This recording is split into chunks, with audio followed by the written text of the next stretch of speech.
Hello. There we are. Hello. Kill this music a little bit. Hi, everybody. Welcome to SplitsQueen, a gay brunch podcast about video games. I'm Nick, or Pitt Injury. And then up top is Jason, or Full On Panic. Today is Sunday, November 15. This is episode 2 of the SplitsQueenPodcast. We are talking about the PS5 today, so I brought my gay PS5 shirt. And we're also going to be talking about Demon Souls, so I'm wearing my Dark Souls Demon Souls Mimic. So keeping it relevant. Love that. Hi, everybody in chat. Welcome in. Welcome. Hello. This podcast is usually a video game news and what we've been playing kind of podcast. This week, there isn't very much news because 2 video game consoles have released this week. So we're going to be talking a lot about Jason's PS5 experience and Demon Souls, like we said. But first, I think I'll start because we're going to be talking a lot about PS5 things. So I'll start. So I got some tea. My voice is ready. Tea, lots of tea, and I have my mug as well. Woo. So this week I played Assassin's Creed Valhalla on stream, and then I played Bugsnax on stream. I can't wait to talk about that. Yeah, because you're going to be streaming it like right after this, right? Yeah, I'm streaming that tonight with Mom. Sweet. Yep. Love that. So Assassin's Creed Valhalla. Do you have any interest in this AC Valhalla? I've actually played like 5 hours of it. Oh, you have? Okay. I have, yeah. So I think I was talking about like skipping this one and going for Godfall, but then the reviews for both kind of came out. Yeah. And something like, I don't know if you want to start with Assassin's Creed, but yeah, sure. Something about the way that it was being described actually like made me want to get it. And I felt like it was going to be different than like Odyssey. I wasn't super into Odyssey. I think we talked about that last week, but that's a lost episode because I forgot to hit record. You're good. Sure recording We're tonight. recording now. Yeah. The thing that really made me want to try it is because it's still an open world Ubisoft Assassin's Creed game, but it's more about the exploration. You don't know what the points that you're going toward are. It could be more experience, it could be a quest, it could be another piece of armor or a weapon, and you don't really know until you get there. And I kind of like that. They took more of a Breath of the Wild approach to it. Yeah, and I like that approach better as well. I think from Origins to Odyssey, like in the new Assassin's Creed franchise section, from Origins to Odyssey, they really expanded upon the equipment, the weapons, the quests. Like there was just more of everything, and that doesn't necessarily mean like more doesn't always necessarily mean better. So I think for Valhalla, they tried to consolidate that a little bit more. Like you said, go back to more of the Breath of the Wild roots, have more exploration. And I think them paring down all of that extra fluff from Odyssey was really helpful to make that a streamlined process. I had only also played it for like 5 hours, so I'm not that far into it either. I played a little bit off stream just to do some side quests and opening up more areas. But I think I'm going to keep the main quest for when I stream. I'll probably do it tomorrow. But how are you liking it so far? I think it's interesting that video games, this beautiful, always want to start in a snow level. Because, like... Yeah. I think it's cool to show that, like, the snow deforms when you walk through it and stuff, but nobody ever actually likes walking around in the snow in a video game, right? Am I wrong in that? Yeah. Like... I agree. I was very surprised at how long it took the credits to roll. Like... Or the opening credits to roll. I don't know if you got past that. That's when it actually starts to look really good to me. I don't think I did. I don't remember actually. Are you still in the snow? Yes, but like after, like I used the boat. Yeah. Okay, so then maybe not. I don't. Have you seen Assassin's Creed come up on the screen like the opening? Honestly, credit? I don't even remember. I think I blacked out. Because the game actually does open up a lot more after you leave the initial like area. Okay. Because the whole idea I don't think this is a spoiler at all, like you, for some reason, have to go and start a new life, essentially, with your clan in England. And so it's like this just beautiful, like, grasslands and hills and valleys and stuff, and it's very like lush and green, and it looks incredible, and there's ruins everywhere, and you haven't seen any of that yet, and I can't wait until you do, because it looks so much better than snow levels. Yeah. So now that you say that, I haven't left the snow level yet, and I haven't seen the title card. All right, let me see if I can. I think I've got. So that's not what I'm looking for. Sorry, let me get a window capture going so I can show. I should have set this up ahead of time. No, you're good. Okay. This is what live podcast making is all about. So yeah, like this is a trailer for it. Like I said, you start off in these like very snow like Norse areas, and then a very long time into it, you get to like the meat of the game, which is going to be in a very different area. Right. I'm excited to get to that then tomorrow, because snow levels are great and they show off mountains and a range of altitudes and stuff like that, but everything is white. Everything is the same color. Right. And it's so you can see there's actually like non-snow areas. Right. I don't know. That's a small quibble that I have with video games, like that and sewer levels. I always hate sewer levels in video games too. That's the RPG trope, though. You gotta go into a dungeon. There's gonna be a fire world. There's gonna be a snow world. There's gonna be sewers. There's gonna be something like to do with water. It's always like elements. Yep, some water. Yeah. Super video gamey. Yeah. But overall, for the storyline for this, like, I have to admit, like, that I don't take a lot of stock in most Assassin's Creed storylines, because at this point it's bonkers and I can't keep like the animus stuff straight. Right.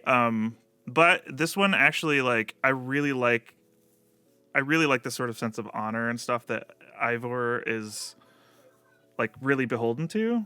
Mm-hmm. They stand a lot of Norse traditions, like the dueling and stuff like that. I don't want to spoil anything for anybody who wants to play it, because the intro is super long and it feels like even talking about that part is a spoiler. Yeah, just the intro itself and the storyline and all of that stuff is pretty involved. I also am not really into the animus stuff. I think the story is as complicated as Kingdom Hearts is, and just it's just very so I'm at this point playing it as a cool murder simulator.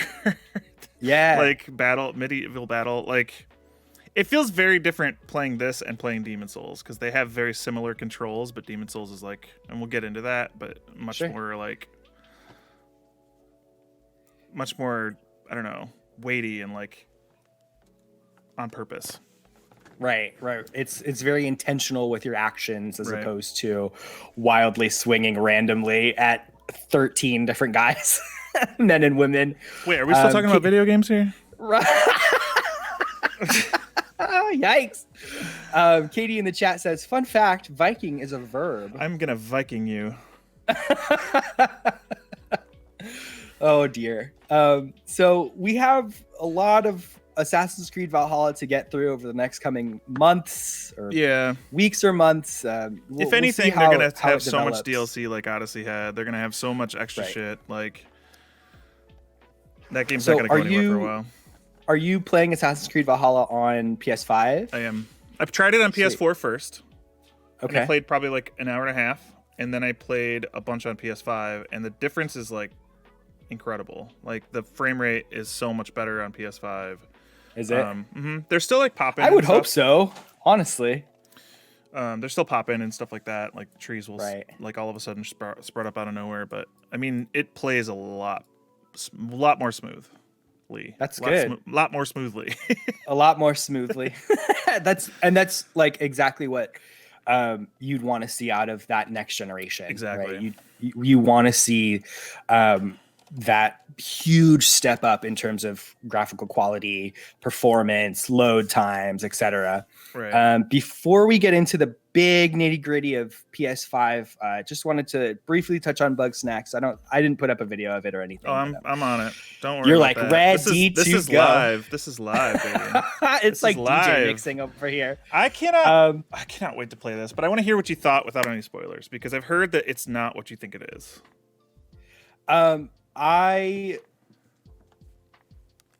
Yeah, I will speak on just like the part that we're watching right now. So Bugsnax, and introduce it a little bit. So Bugsnax is like a Pokemon type game. Pokemon, I would say Pokemon Snap, mixed with food creatures.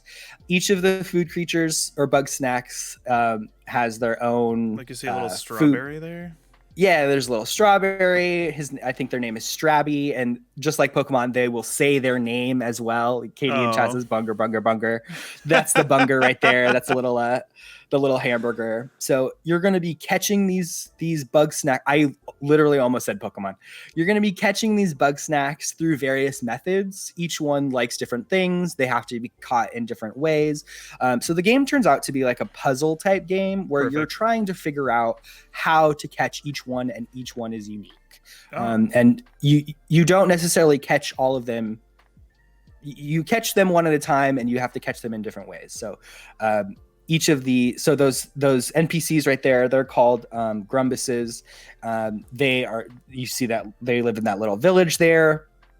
You're solving a storyline or a mystery regarding what happened to Snacktooth Island. Oh my god, a big huge pizza moth. Yeah, it's Mott's something like that, like Mon Mothma, but mozzarella. I want this or so something. Bad. Yeah. Well, I have it. It's on PS5, PS Plus right now, but only for PS5, not for PS4. Even though, is it out on PS4? So if you purchase Bugsnax on PS4, or if you purchase it at all, you will get the PS4 version and the PS5 version. If you get the PlayStation Plus version on PS5, you will only get the PS5 version. Count Jacula in chat says the voice actor for Philbo, is that a Bugsnax person? Philbo, yeah. Is the same voice actor as Saitama from One Punch Man and Ryuji from Persona 5. Yeah, and to Jake's point too, a lot of the voice acting done in Bugsnax are from very high profile voice actors who are prominent in anime, other video games, etc. So the voice acting is like good. It's spot on. It's pretty good. I mean, the writing is another story. The story in general is another story, but the portrayals are pretty good, and they have like 11 or 12 of them, I think. Wow. I can't remember how many different Grumbuses there are, but yeah. So the voice acting is great. You don't have to read anything because everything is fully voiced. Perfect. Yeah, and you're going on for these streaming quests purposes. Like I hate having to read that stuff. I think we've covered that yeah. Just like visual novels and all of that kind of stuff. You're just like, please, I don't need this unless you really love reading, I guess, out loud. So I think you and Mama Panic are going to have a really good time with this game. I marathoned it in one session and finished it in 9.5 hours on stream. I wouldn't recommend doing that. I'd recommend like spending your time with it. There are instances where I was getting stumped on how to catch the Bugsnax, and but for the most part, it wasn't more than like 10-15 minutes to try and figure out what to do next. I love it when there's that amount of pressure that you need to get through a hurdle in like a puzzle game where you will get stumped, but you can come up with the answer. There are some games that have really done that really well. There's a game, I'm not going to remember what it's called. There's a game that's very much misliked that we played early on in my stream career, my mom and I, and it ended up being like the perfect amount of pressure needed to get through it. And it's I'm gonna blank on it until I look up what it's called. Just give me a second, because I want to shout this game out because not a lot of people played it, but it's absolutely worth playing. Superliminal? No, Superliminal was incredible though. In fact, like I'm cutting together a video of like some of the best moments for that for me right now. I'm excited for that one too. I didn't get a chance to see any of it yet. The game is called Quern Undying Thoughts. I'm gonna put that in the chat so people know what it's called. But it's a very Myst-like game, but the puzzles are very smart, but they're not too smart. You know what I mean? Like there was no point in that game where we were just like, I don't know what to do. Like we have to look this up. Right. Each one was like hard enough to stump you, but not for too long.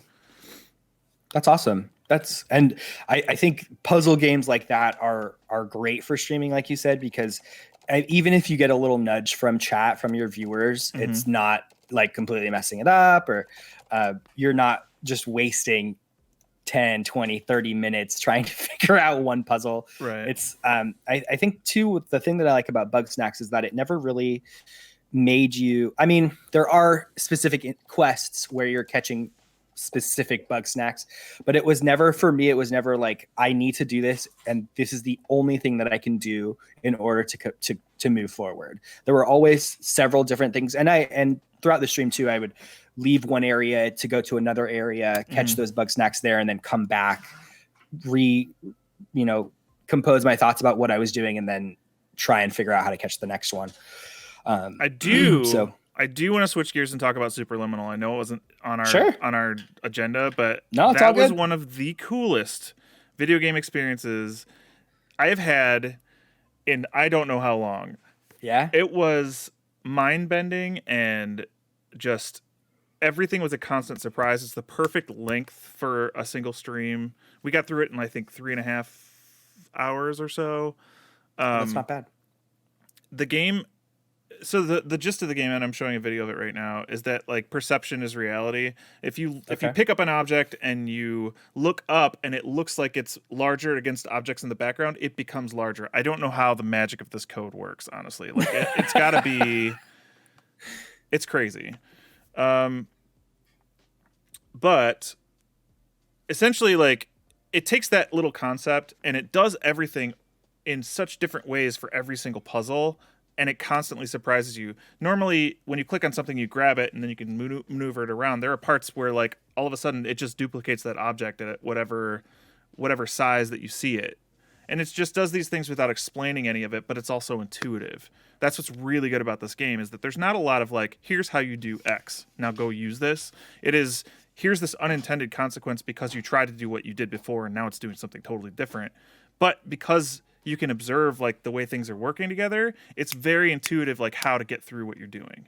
So something like that smart, something that is that, just lets you, it respects you enough to like come up with the answer on your own. You just feel so smart the whole way through. And then sometimes it just completely subverts your expectations. I can't speak highly enough about how surprised and how much joy and like surprise I had in this game. That's awesome. And I think too that it shows like great pacing for the game as well, right? It shows that you're, even though you're being constantly surprised, you're never super stumped about what you're doing, which is great.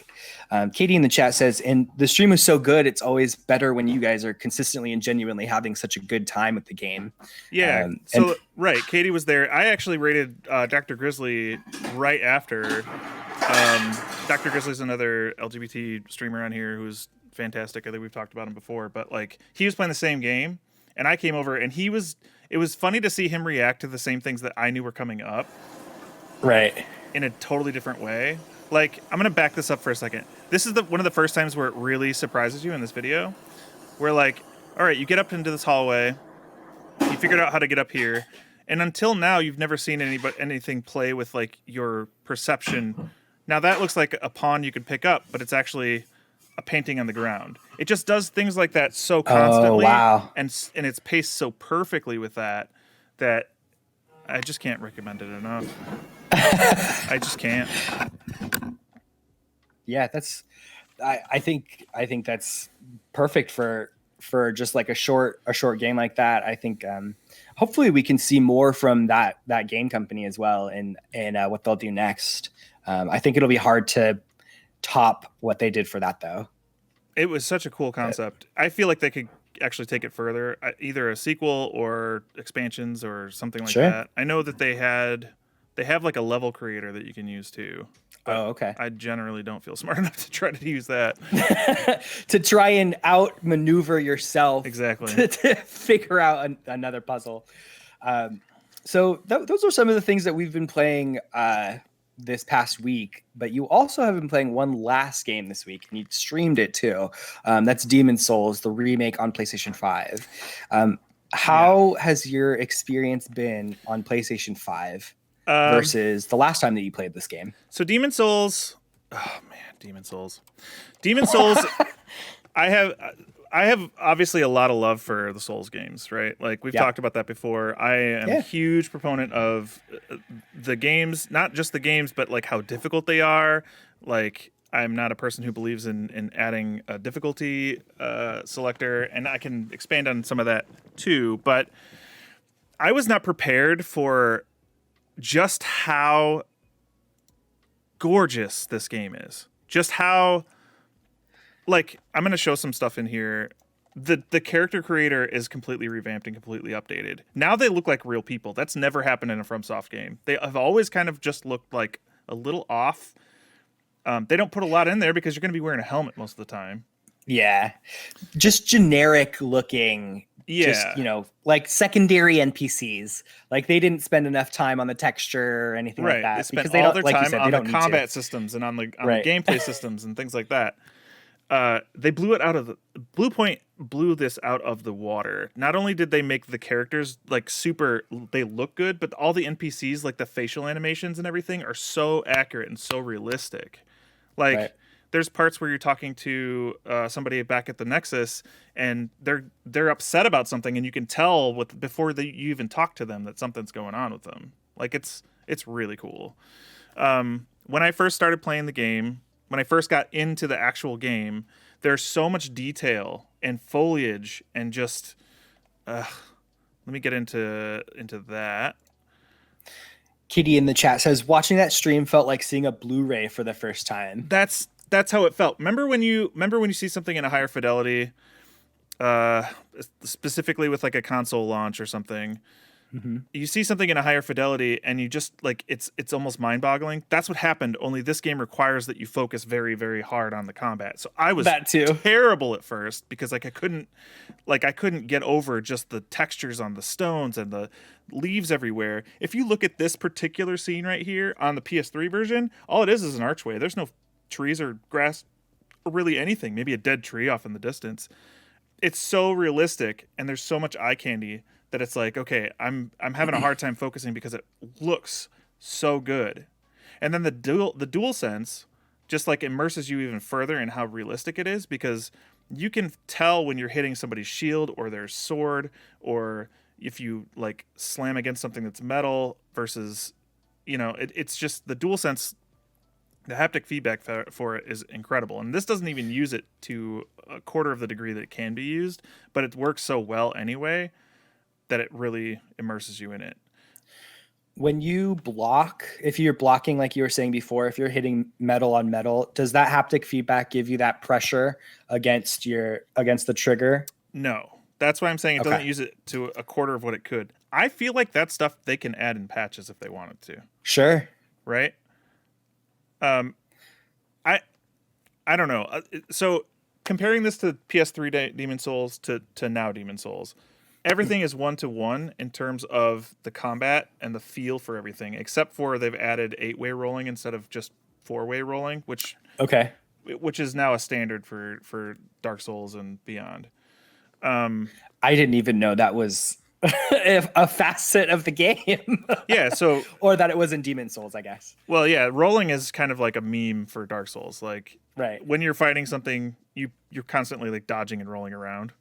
Mm-hmm. See, like that. Like, that's just a constant move that you do. It's not realistic, but it's become a thing, right? I didn't realize that Demon Souls only had the cardinal directions and didn't have 8-way The original, roll. Right? The original did not. Okay. Dark Souls added that. Okay, and that's where I started the franchise. So I guess for me, that was just a normal thing. I think it really would have felt like going back in time in a bad way if they kept the 4 cardinal directions. They've redone all the animations, but the animation keyframes are identical, meaning that like if you do a front stab or back stab or riposte or whatever, the animations are all new, but they take exactly the same amount of time. So it helps with the feel of combat. So you should be able to play on PS3, other than the cardinal rolling, play on PS3, turn it off, play on PS5, and combat, etc. should feel the same. Right. Exactly. That's awesome. The reason they said they did that was not just because they wanted to make it look better, which they did. I don't know if they'll show a backstab or something like that because all the animations for it are brand new. But also, the old game is in 30 frames. This is 60 frames. So they have to fill, an extra half of that time. And rather than Yeah. rather than just like doing the same animations, they had kind of carte blanche to do that. I don't know that we're gonna get like Dark Souls or anything like that remade by Blue Point. I wish we would, seeing this, even though we got a Dark Souls remake like last year, 2 years ago. Something like that. I can't remember off the top of my head. I guess the reason that they were able to do this, that Blue Point was able to do this, was because Demon Souls is a Sony property and not a FromSoft property. Right. Okay.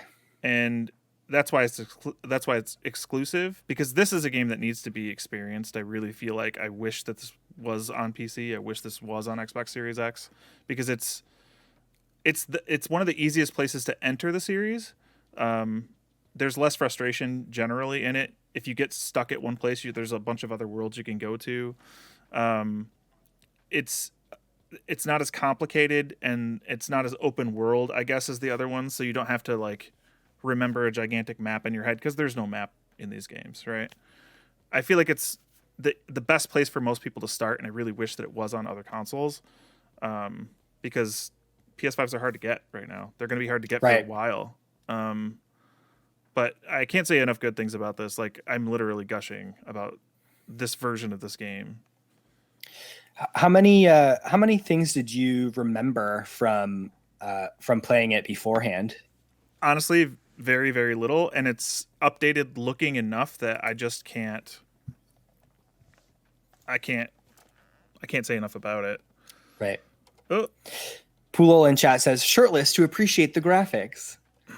Yeah, probably that too. I usually when I play Dark Souls and Demon Souls like games, I go for like a caster or anything like that. I don't usually go shirtless.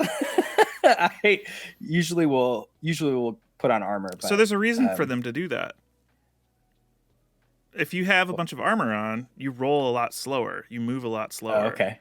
So a lot of times if somebody's speedrunning these games, they'll go almost naked because they know how to dodge all the hits and stuff and get through it.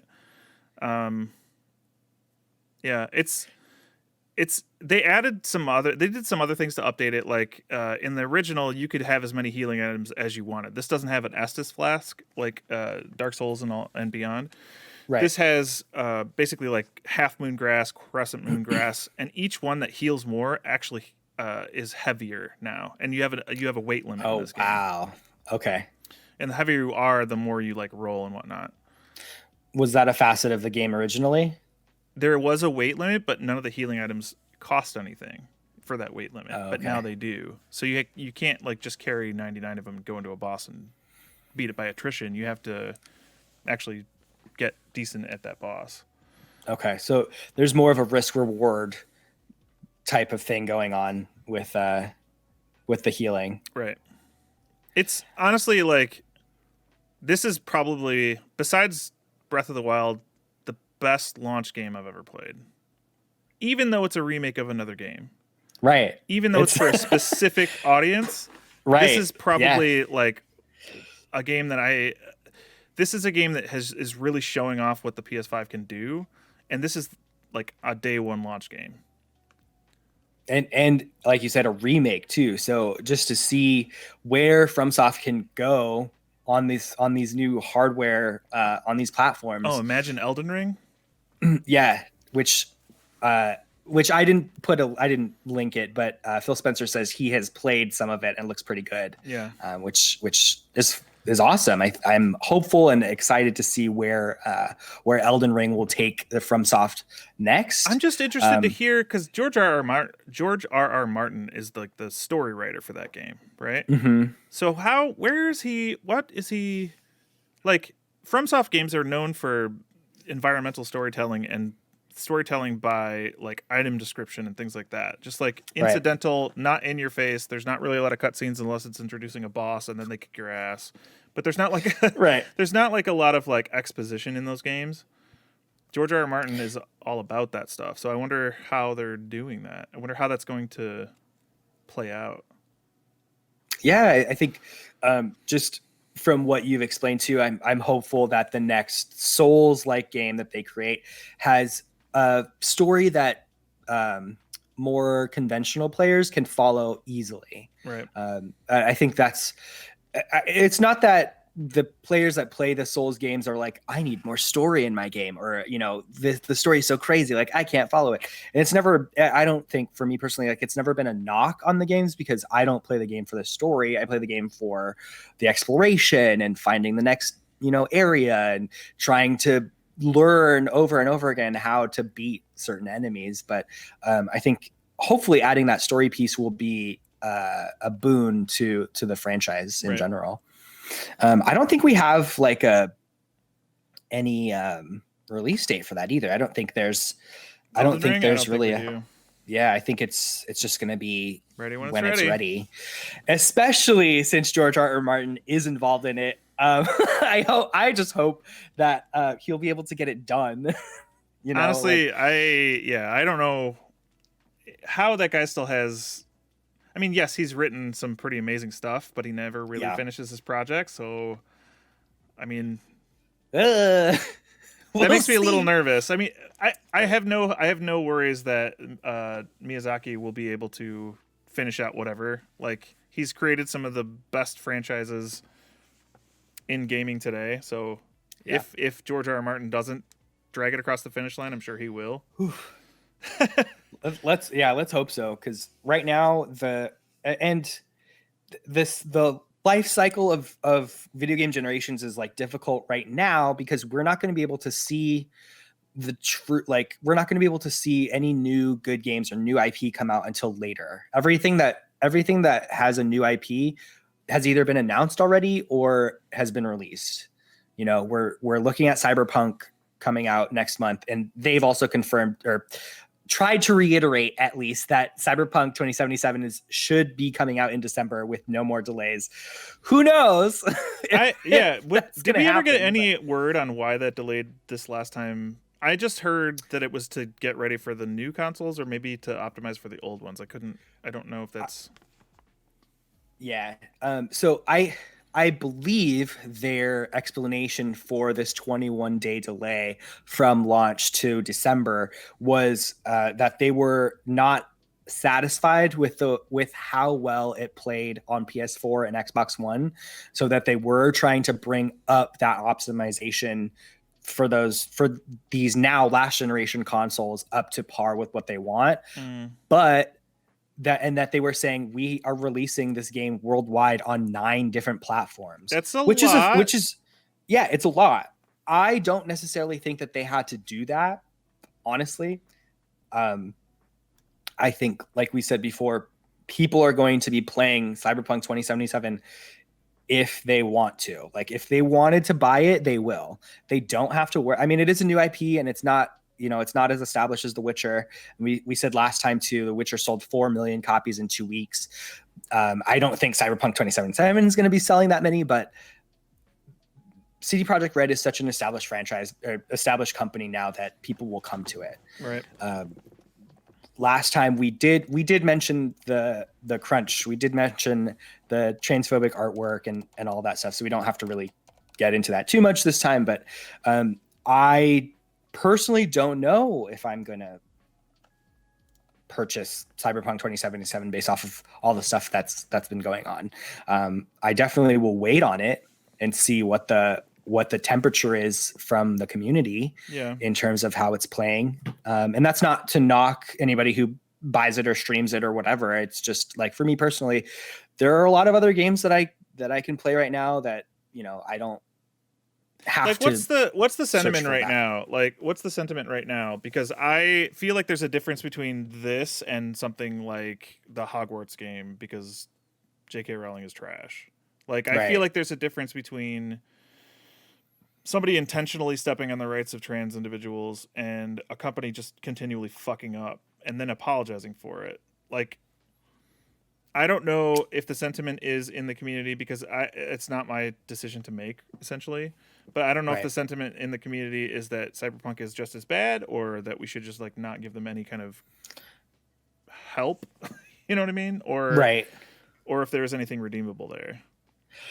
Like, to reiterate too, we're 2 cis gay white dudes talking on the That's why I internet said it's not my about- decision to make, but I'm Right. here to stand with them, you know? Right. I agree too. And it's not that I have a direct connection to the trans community on their sentiments either. I think, like you've been saying too, the Hogwarts game that's being developed by WB is based off of a franchise from a woman who has a bajillion dollars, who has consistently attacked the trans community over and over and over again.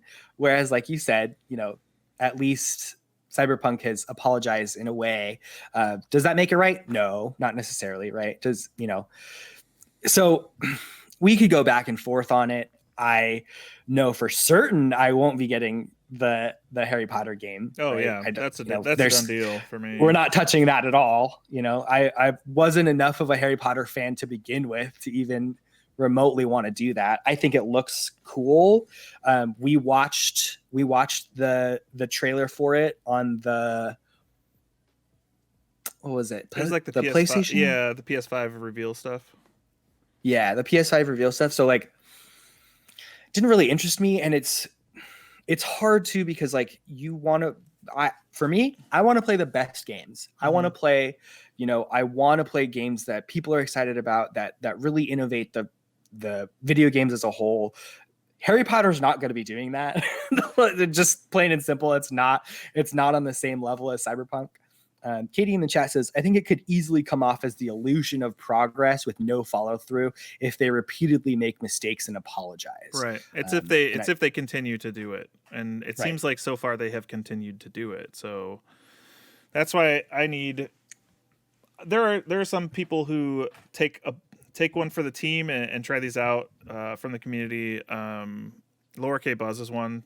She'll play games that aren't necessarily like that there are questions about, just to sort of see if they are up to snuff, and I really trust her judgment on that, so that she's one to watch. Like I said, it's not my decision to make, but I'm here to stand with that decision. As much as I want to play it, I'll probably wait and find out if it's problematic or not. Right. Before I give them any money. I think, and not to like tangent this either, but for me too, my choice in Genshin Impact was also like a very similar feeling, a very similar vibe. I streamed Genshin Impact once on stream. And also my first pull in Genshin Impact got me 0 characters. So I was just like done with it to begin with, but just their messaging around their censorship and just all of that kind of stuff. I knew that I didn't need to necessarily put myself in that that's a tough franchise too, because most of the companies that we use for everyday stuff have at one point capitulated to the Chinese government and given into their censorship requests pretty heavily. Right.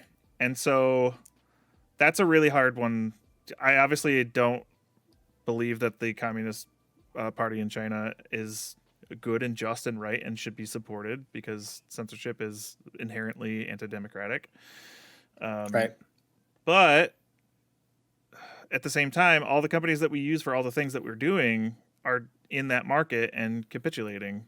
Right. So, and it's like just the fact for me, like the fact that Genshin Impact was created by a Chinese company and that it was shown to me so, not blatantly, but just like, it was out there.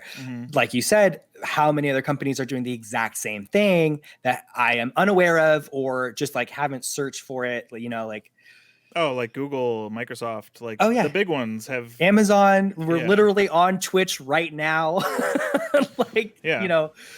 The big ones have gotten a lot of flack for even helping create engines that will help the government track people who are looking at things that they shouldn't. Sure. So, and I'm not wearing a tinfoil hat here. This is all like, there have been lawsuits. Right.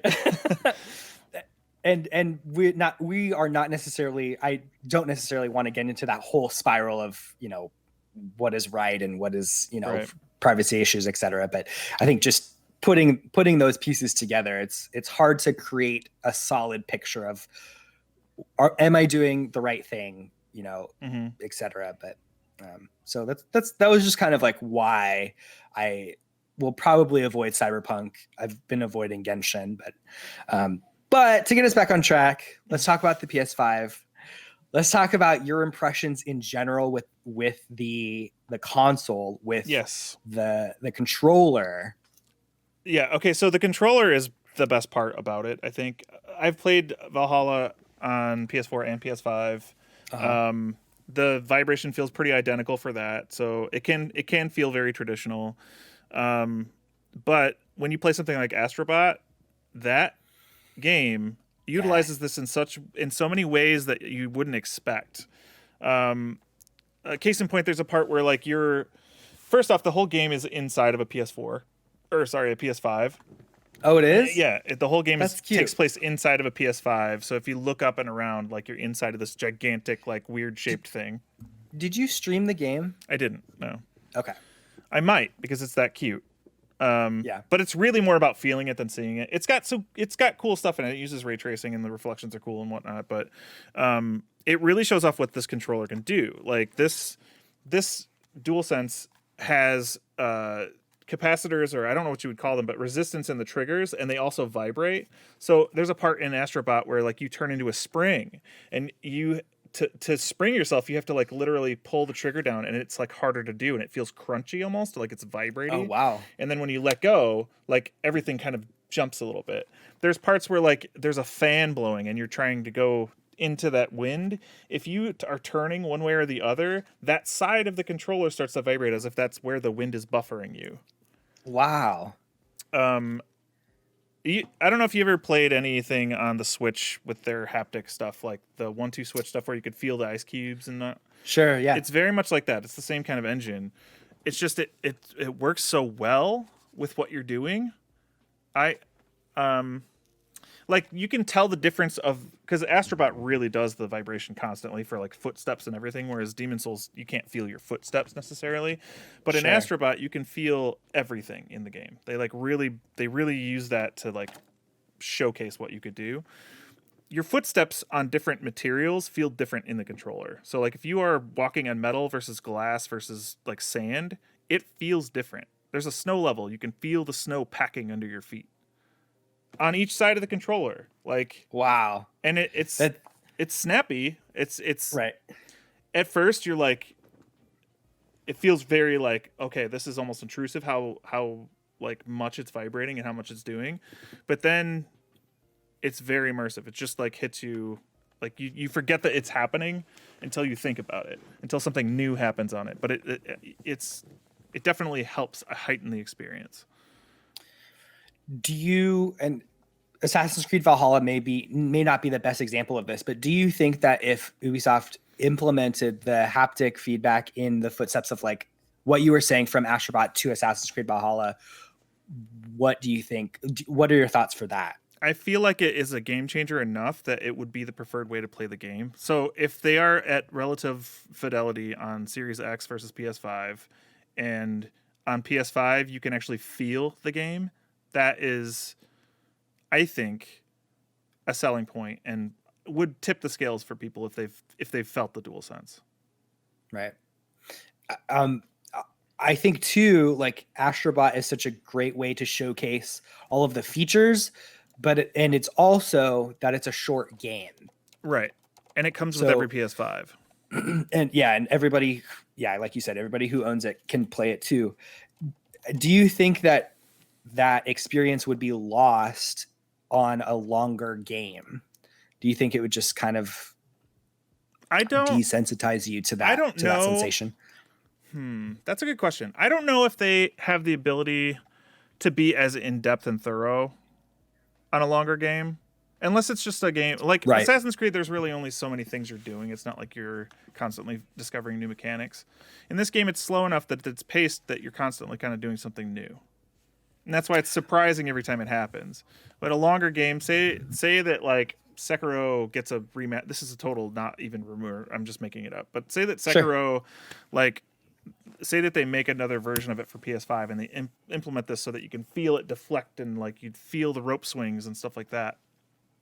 I don't think it really loses its luster more than it just pulls you in. You're surprised by it at first, but then after you've done it a couple times or after you've spent a couple hours with the game, it feels just like second nature. It feels like, oh yeah, I can just feel what's happening in the game.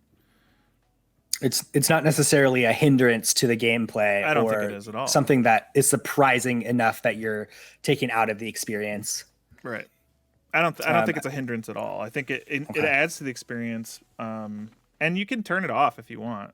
Like you can turn it down even.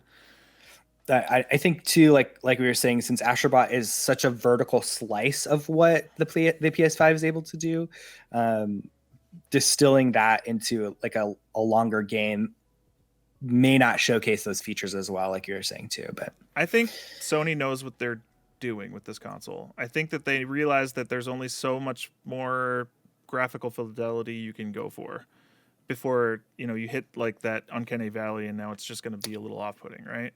Right. I think they understand that like it's only going to get incrementally better from here on out until we are able to strap it into our brain somehow.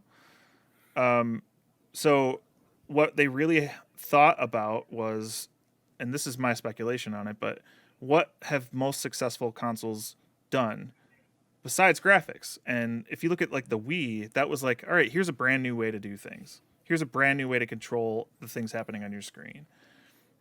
I think that they really took that approach with the DualSense. And then the other parts of the console that I haven't even talked about are like how fast the loading times are in games, the way that you can kind of get around and do anything you want within the game by just hitting a single press on the PS button. The one thing that I have that's a bit of a quibble is that like I'm so used to the UI in PS4 that going to a PS5 UI I feel kind of helpless. They made it backwards on like long press on the PS button versus short press. Previously, a short press would take you back out to the menu. A long press would take you to like the power menu where you could do stuff with your controllers and whatnot. Now it's backwards. Now a long press takes you out to the menu, but a short press is all of like I'm staying in game and I can see like what my friends are doing. It's like it's going to take some getting used to, and I don't know if it's because I either don't like it or I'm just not used to it, but I always feel lost. Like I was playing Demon's Souls with my friend Ricky, and he was stuck on a boss, so I was like getting summoned to help him with that. And I pulled up his picture-in-picture and I put it over up the top left, and I didn't realize I covered my own health bar. And I was like, oh shit. So we're in the middle of the fight, and I was like, I gotta move this thing. I was like, I gotta move this thing. So I realized that I had no idea how to move it. And then I got taken out. I was like pressing long, and I was like, oh crap, I can't get back to my own game to even play it. And I'll get faster at that. I just think it's not super intuitive, especially if you already had a PS4. It takes getting used to. I think it's clean. It's not feature rich, the UI and like the system stuff. Like I don't know how to set themes in there. I don't even know if they have themes yet, if that's unlocked. Right. And maybe they were, this is speculation too, but maybe they were just trying to make sure that the UI was clean, worked well, and didn't break by launch, right? And maybe those were the features that they were trying to go for, and then within the next year or so that they'll be able to pack in those features into the UI, because they've already siphoned off a large majority of the memory for UI only, right? So whatever they're planning on doing with UI or internals and all of that software, like they've already packed away that storage space, and they know how much they need for later. One thing I'm not happy about. Sorry, go ahead. No, you're good. Go ahead. One thing I'm very much not happy about is that they have not announced any kind of storage expansion options for the fast SSD. Yeah, I feel like that is a weird thing to launch without having any information on, because we don't know how much that's going to cost, and it's going to cost a lot. I know it's going to cost a lot.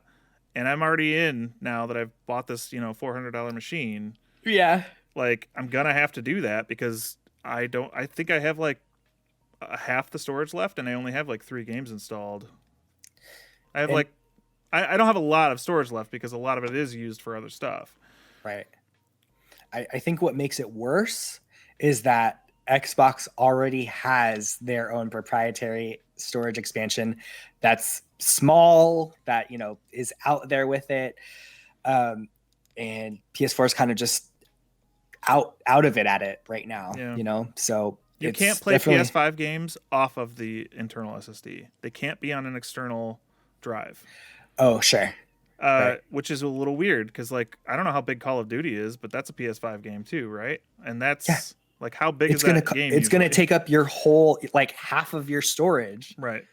There's no, like, and maybe they're just like, well, all the people that are playing Call of Duty are only going to be playing Call of Duty anyway. Right. But, you know, it's... The way I look at it, like, I have a 4 terabyte hard drive with PS4 games on it. I had like over 100 things installed on that. Woof. I just plugged that into my PlayStation, and it read them. I signed into PlayStation Network, and it was like, yep, these are fine. These are good to go. I could just play them. I have to pull down cloud save data for any ones that I download, but that's like a couple clicks. Right. So that's pretty seamless. That's pretty cool. And that's good on that end, but, you know, we do need that next gen boost for all the games that are going to be coming out that are way bigger than what we have for PS4 or any of those assets. Like, it's going to be, I think that's going to be the hardest thing about this generation is that memory, you know, allocation, and trying to figure out how to keep your collection. Because for you, it seems like that you're keeping your collection as you go. For other people, they may just delete the next game. Count Jacula says, exclusivity, make your game so big they can't play any other games. Right.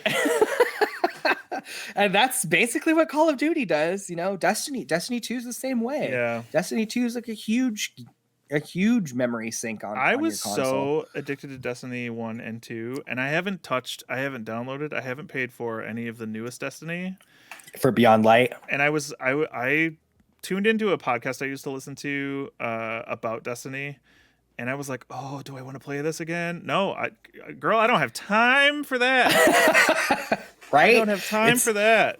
It's a lot. It's a lot of stuff that's going, and it's just like any other MMO where, you know, you have 5 different currency options, and this one does this thing. You have to do this quest for that thing, and exactly. If you're out of that Destiny system and you're not, you know, you haven't been in there for a while, I think it'll be difficult to jump back in.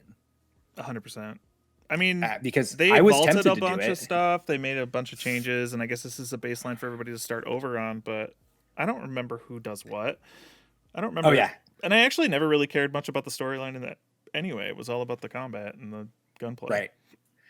And the gunplay is still solid. You know, combat is still solid. But if more power to the people that want that play Destiny and have been on it for this whole time, and they spend a lot of time on that game, and, you know, that's good. That's exactly what they wanted. We're like almost there on time, but did you have anything else to say on PS5?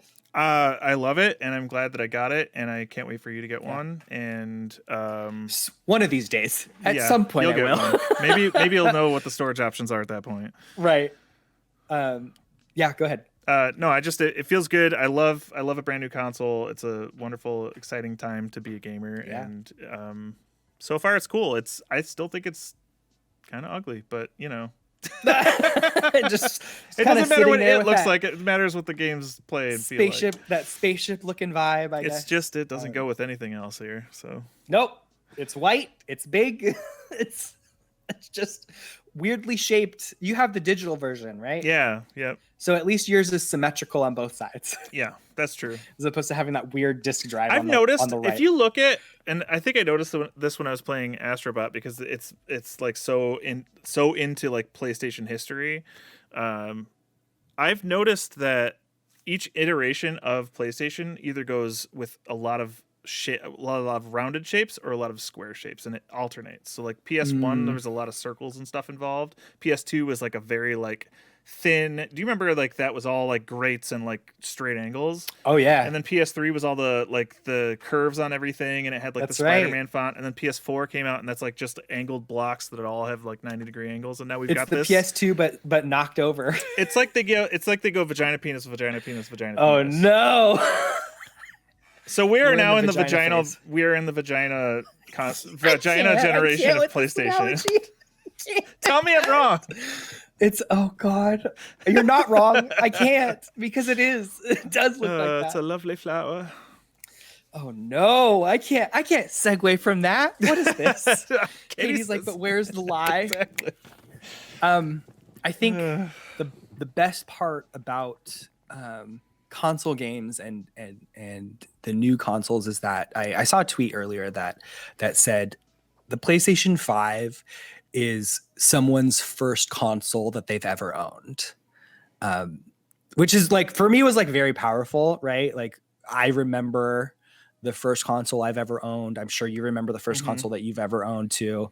This new generation is bringing in another set of gamers to, you know, a great hobby, a great community. Janet Garcia, I think, is who tweeted that. Like, oh, sure. Yeah. Okay. There are people out there that this is their first console. And I tweeted in response, I'm still trying to get adjusted to people being born after 2000. Yes, that too. Also that there's always new people coming out in the world. Penis, vagina. Sex sells, man. Why do you think this console's doing so well? That's why. That's the reason it's selling so well. It's the with that, PS5 gene. Oh no, I don't like. I don't like it. Oh man, I had it up. So if you would like to email us regarding video game stuff, you can email us at SplitsQueenPodcast@gmail.com. Our emails, we answer emails at the end of the show if we have one, and we do have one this week. It's from my one of my best friends, Dave, from Ireland. So his email reads: if you were trapped on a deserted island and could only play one game until you were rescued, and you didn't know how long it would take to be rescued, what game would you play and why? P.S. Love the podcast, Dave. Thanks, Dave. Have you already thought of an answer to this? I usually, when I get this question, I will usually go for a game that's like a perpetual game, like something that you can play for a very long time. Yeah. So I would go for like an RPG. Like if it was Skyrim, you know, maybe Skyrim. Breath of the Wild would also be a great example. Something just that you could play for 100 or 200 hours, still not get through everything. I would say World of Warcraft, if I could say that, you know, just something that you could just play for. So, but if you're playing World of Warcraft, can't you just message people and be like, hey guys, my plane went down. I'm on a deserted island right now. I'm not cosplay. This is an RPG. Like this is real life. Please find me. I'm going to take like a very pragmatic view on this, right? I don't want to be doing in-game what I need to do to survive on a deserted island. I have a feeling that I'm going to be like scavenging and trying to like find coconuts and whatnot and befriending volleyballs. I don't necessarily think that I need like to do that stuff in a video game. So Breath of the Wild, like scavenging for food and stuff, like as cool and long and amazing as that game is, it's probably not it. I would want something that's like a roguelike that has enough legs for me to continually do it and get better. Because I can always put it down if a predator comes and tries to kill me, right? Like, there's going to be a lot of like practical approach. Exactly. There's going to be a lot of real world issues that I'm going to have to deal with. So my game time's probably going to be cut down a little bit more than it is in my comfy life here. So I would say like something that I'm not super good at that I could spend the time and do, like Spelunky 2 or something like that. I'm shit at those games. I can barely get past the first level. But if I had enough time on a deserted island and I put in a little effort every single day, maybe I would start crushing it, you know? Which I find interesting that you say that about Spelunky 2 because you are such a fan of the Souls games. Yeah. No, the thing with Souls games is that like you learn the levels and you learn the enemy placements, and that's part of the experience of getting better and Sure. understanding not just like the adversity of the Right. combat, but the levels themselves and the traps and stuff. There is no learning a Spelunky level because it is procedurally generated. Right. That's true. That is true. And so in a game like a roguelike like that, like Spelunky, you are just learning mechanics and learning enemy types, learning reaction time and stuff like that versus the levels. Okay, a game I like can see that can have countless permutations and constantly surprise you. I think that's what I true. would probably go for, because you'd have shorter sessions so that you could actually try to survive, and it would continually surprise you. Right. Even if it's not my favorite genre or favorite game, I think it'd be a good companion on a deserted island. There you have it. I think that's a great choice too, just for the replayability value. Should we end there? Is that a good cap? So, thank you for joining us. Oh yeah, go ahead. I was going to say Sundays every 10 a.m. 1 p.m. Eastern. Yeah. That's our schedule, y'all. Sunday brunch. Do you drink mimosas? I do, actually. I wouldn't want to do it on stream, but I just feel like saying it. I'm like, this is mimosa time basically for brunch. Watch my ass show up with mimosas next time. Instead of tea and a mimosa. Tea. Would you do I just want blood orange mimosas. I think those are great. I think anything with champagne is great. I'll have a mimosa hold the orange juice. Okay, but even better. Thank you all for joining us on SplitsQueen today. You can find this gentleman up top at twitch.tv/fulonpanic. You can find myself at twitch.tv/pitinjury. We're also on Twitter with those following handles. FullOnPanic is FullOnPanic1, and then I am PitInjury on Twitter. You can email the podcast, which sometimes I forget to say, but please, for those of you listening or watching or on the video on demand, please email the podcast at SplitsQueenPodcast@gmail.com. We will answer all of your video game questions regarding news, just like Dave's question here. Silly things, silly questions we can answer to, or things not related to news per se. I love answering those types of questions. What's your favorite game in a genre or whatever. So email us there. Panic is going to be streaming today. He's going to be streaming Bugsnax. What time are you streaming Bugsnax? 7 p.m. Eastern. Mama Panic will be there too. And then Panic streams on Tuesdays, Thursdays, and Sundays. And then I stream Monday, Wednesday, and Saturday. Who streams on Friday? I think it's our off night. Okay. I was like, we share opposite days, but not all 7 days. Right. Okay. There's only so much streaming we can do. Oh God, I know. You can't be on all the time. Right. I mean, some people are. Some people are on literally 7 days a week, and more power to them. Oh, I got feelings about that. Oh no. I do. Maybe we'll talk about it next week, like streamer pitfalls or something. Yeah, we can. I feel like there's a lot of stuff that I learned over the first year of doing this. So how long have you been streaming? Since like February. Okay. So we're coming up. Like it's not quite a year. Almost. Streamer Pitt injuries. Oh my God. Yeah. We'll have to celebrate that year. I started in July, but I had dabbled in streaming like on PS4 with that, like with their in-game stuff in the past. Like I had done a Let's Play on The Last of Us remake. So I did that when that came out. But so yeah. Cool. Thank you again for joining us, everybody. Thanks, Pitt. We will see you next time. Thank you, Panic. We'll see you next time here, Sunday, 10 a.m. Pacific time, 1 p.m. Eastern time. You can catch our videos on demand on YouTube in the link. I was going to say youtube.com/ It's not yet. We need 100. We need 100. That's not. I think you need 100 subscribers to be able to get a custom URL in there. So go subscribe on YouTube if you can. Go subscribe on YouTube. Follow us here on twitch.tv/SplitsQueen. Thank you for joining us today, and have a great Sunday.